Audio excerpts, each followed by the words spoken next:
Welcome inside my grow room. Today is January 16th, 2014. I live in Michigan. Outside it's about 10 degrees or so. Freezing cold, right? About 3 feet of snow. And I say it's a perfect time to start some tomatoes. And I'm going to grow them right here in this grow room. I just changed out my 400 watt metal halide bulb. And we'll talk a little bit more about lighting. I ran the old bulb for about 2 years, and I was starting to take that light for granted.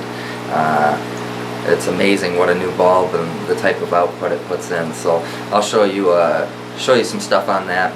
I got 4 bubbler buckets started right now. I got some nutrient bubbling in it. And I've got, what else do I got in there? I got a little pH down in it, so we're going to check the results of that. I got it bubbling away, and then we're going to do some planting of some tomatoes, okay?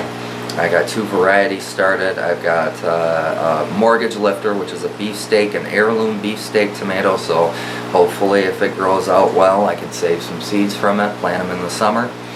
And then, what's the next one? The next one is also an heirloom. It's a San Marzano. Now, I hope it's an heirloom. And I say I hope it's an heirloom because this is a plant that my mom got from the nursery last summer. She saved the seeds from it. So, it's going to be a mystery if it grows. I mean, the seedlings are looking pretty good right now. And I'll be interested to see what happens. Hopefully the fruit doesn't come out deformed and funky, because if it's a hybrid, then you don't get good production from seed collecting from hybrids. So let's get started and do some planting. So what do I got going on here? What I got going on here is what's called deep water culture. I've got 5-gallon buckets. And each bucket I have a tube, and I got some excess tube there, okay? Just because I didn't want to short myself from running that back to the pump. And so they're 5-gallon buckets. You fill them up with water, you put some nutrient solution in. Right now each one of these buckets has 5 milliliters of Dyna-Gro. It's got 4 milliliters of CalMag, and a little bit of pH down just to bring it down a little bit. Have not measured it. I've let it bubble, so what it's doing is it's self-mixing itself. I always do this before I start my planting here. So let's take a look and see what the nutrients are.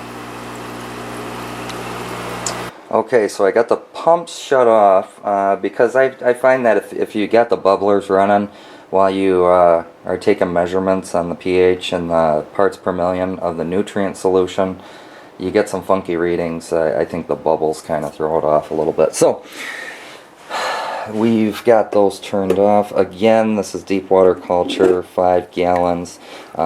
So what I got are some 6-inch, these are either 6 or 4-inch tops, and they're pretty cool, man, because they look like, you know, like that. The roots go down and into the nutrient solution. And I think having a bigger bucket like this on top, or a bigger net on top, is a good thing, right? Because I'll show you something real quick here. I'm growing another tomato over here, okay? And what I got is just a 3-inch net pot in this thing, okay? And so lesson learned here from this grow, I need to have this ghetto ass weight on it right here, basically, to keep it down, okay?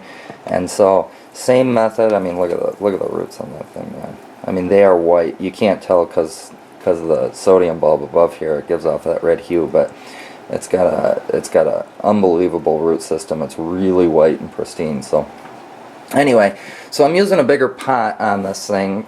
So you know, as we grow in here, we're learning things, right? And so I probably will never do that again. I will never grow a tomato in a 3-inch net pot. It's just the plant gets too big, the root system gets too big. So back over here. Okay, now let's check this out. What do we got in here? We've got the pot. I got an air stone, and that is it, really. Okay. Put some nutrient solution in, 5 milliliters. let's see what our parts per million is. I'm shooting for about 800, okay? My tap water coming out of the tap is about 200, so I'm actually only putting in about 600 parts per million of nutrient. So there's my little trusty TDS pen, and that's Total Dissolve Solid pen. Let's see what we got. Okay, I'm a little low. Well, no. Okay. 772. You know, that's not bad. I'll take that. Seedlings do not need a lot of nutrients up front because they don't even have their root systems established yet. And so too high a nutrient and you could actually damage the seedling. So this is good. I'm going to keep it at this. Just for fun. Okay, see, now that's 917. That's funny. So there may be a little bit more water in the other one. I don't know. 917, that's kind of high, but we'll let it run at that. See what happens. When tomato plants grow up really big, man, I mean, they can really eat some nutrients. I mean, when they get bigger, I'll probably run them at about between 1400, but some people grow them at 2,000, 2,500 parts per million, and that's unbelievable, really. But next up on the list here, we have my pH pen. And the pH is 7.5, and that is unbelievably high. You do not want to plant your tomatoes in 7.5, okay? All plants like to grow in a slightly acidic environment. And if they don't get that slightly acidic environment, they cannot uptake the nutrients. So you want to bring the pH down between a 5.5 and a 6.5. That is optimum. So let's add some pH down and see what we got.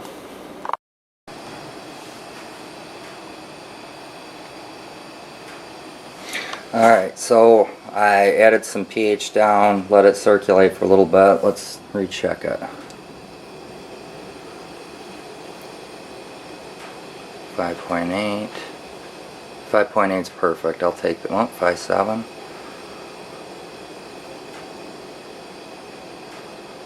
Okay, so I don't know if you can see that. That's 5.7, so that's good. That's good. We're way over here.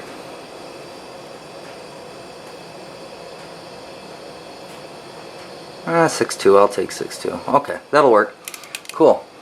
So next on the list is actual plants and planting. So you obviously cannot just put the plants in like this, right? They'll float all over the place. They're just baby seedlings. So we need to put some what's called clay pellets in there, or I believe the product name's Grodan. So let's start filling up the bottom here with some clay pellets.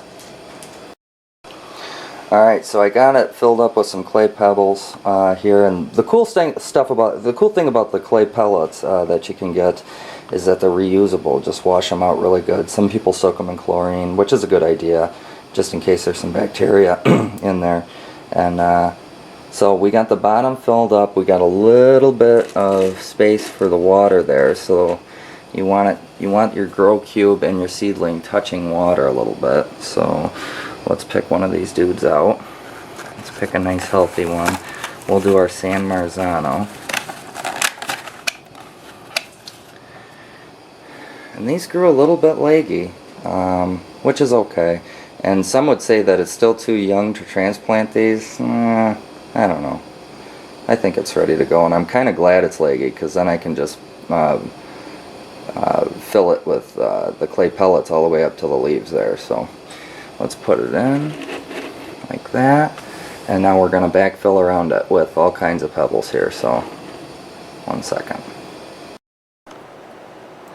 Alright, so we filled her up here. We got our seedling in, and the roots, it's going to grow upward obviously, and the roots are going to grow down through the pebbles into the nutrient solution. And so let's see, I'm probably only going to do 2 San Marzano. No, I'll probably do 3 San Marzano and just 1 mortgage lifter, because those things get really big. So I'll probably do the San Marzano across this wall, and then over here I'll do the mortgage lifter. I mean, some of the tomatoes on a mortgage lifter, I grew some in the summer, and they got 1.5 pounds. So I mean, it'll be interesting to see if I can get production like that out of this room. So that'll be kind of fun to check out. So let me finish planting these up, and then we'll talk about light. Alright, party people, they're all planted literally five minutes. You've got 1, 2, 3 San Marzano, and I hope they grow. And then you have 1 mortgage lifter, and I'm real interested to see how that's going to turn out. So, like I say, these things are probably 2 weeks old from seed. That's awful young to be transplanting, but I think they're ready. The roots are starting to come out of the grow cube, so I think they're ready.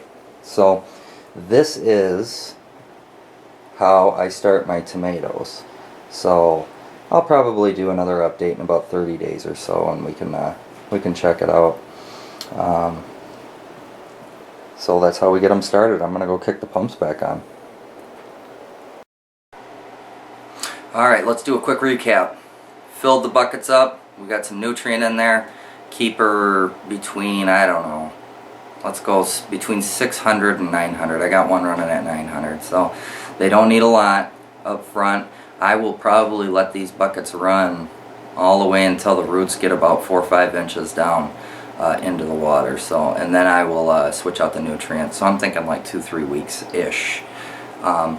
I talked about something else. The first thing that you should do when you're growing stuff inside, I guess, is obviously start your seeds. And the second thing is it's easy to take light for granted, okay? And I ran my 400 watt sun leaves metal halide for 2 years. I did probably about 8 lettuce grows, and then I've had it running in this room for, I don't know, 3-4 months now. So when you walk into your grow room, or you walk into and look at the light, you're like, man, it's bright, it seems good.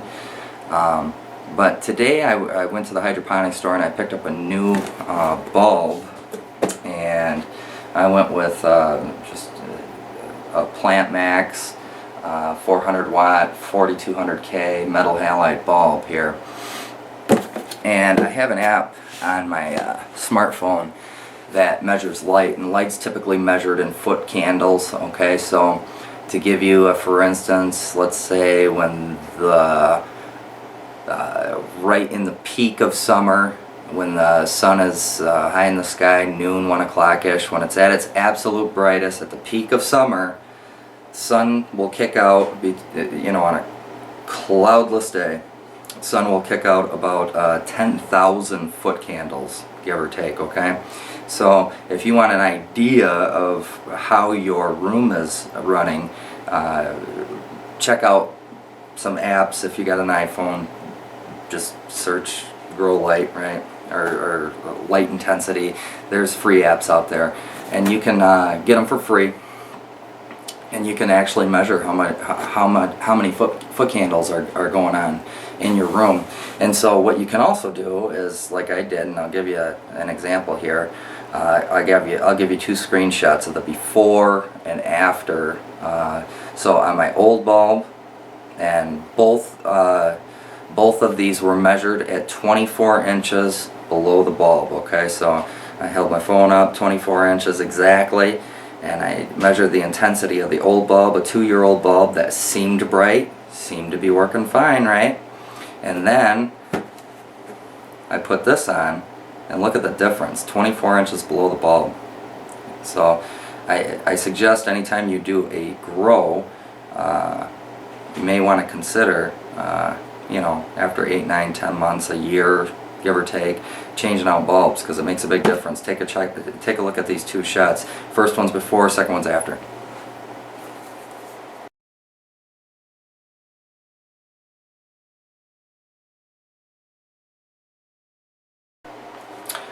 Quite a big difference, isn't it? Obviously it didn't, it's nowhere near that 10,000 foot candle range, but you got to figure that you know, plants only hit that that only receive that much light for a very brief amount of time during the day, an hour, 2 hours, because obviously the sun is moving, right? And so when it's over here, it's a little less. When it's here, it's at peak. When it's over here, it's a little less. So if you can range it to where it's about, you know, 6,000-7,000 foot candles, give or take, in your grow room, man, and you've got it going for 12 hours, you've got a close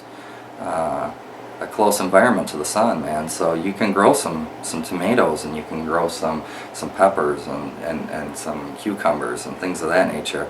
And believe me, lettuce just blows up in here, man. The right types of lettuce, you know, Paris, Island, Romaine, Butter Crunch, Ruby Reds, those things just blow up in this type of light.